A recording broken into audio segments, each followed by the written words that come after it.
China has stopped issuing short-term visas to visitors from South Korea and Japan in the first retaliatory move against the country's COVID-19 curbs. On Sunday, China reopened its borders for international visitors, removing the last major restrictions in the country's controversial zero-COVID strategy. But the abrupt policy reversal has triggered a massive wave of infections among the country's 1.4 billion people.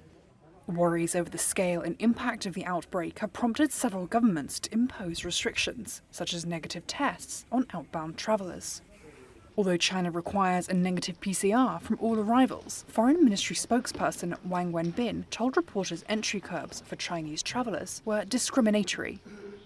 Regrettably, however, a small number of countries still insist on adopting discriminatory entry restrictions against China, disregarding scientific facts and the actual situation of the epidemic in their own countries.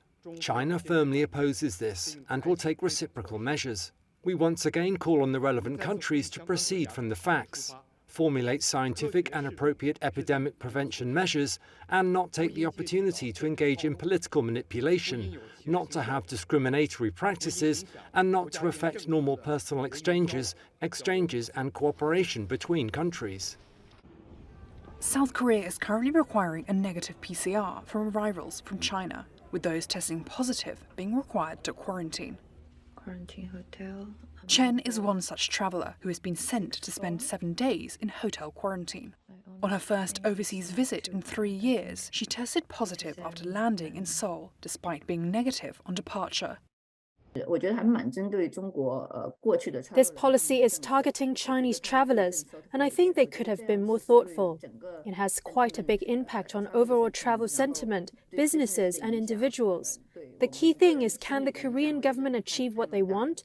I don't think so. I feel the policy is a bit of a failure.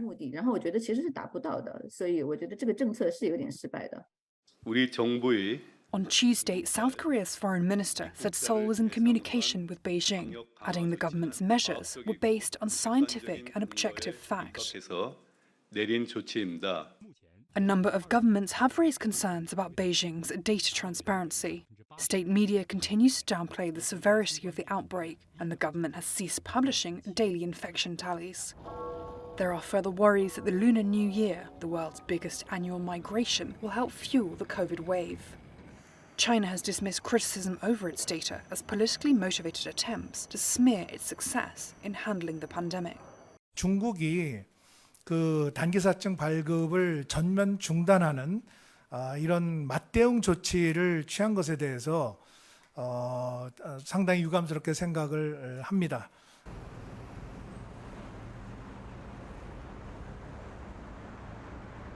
외교라든지 또는 공무 또는 시급한 기업 활동 그리고 인도적인 사유가 있을 때에는 사증을 발급할 수 있도록 이런 예외 규정을 두었습니다.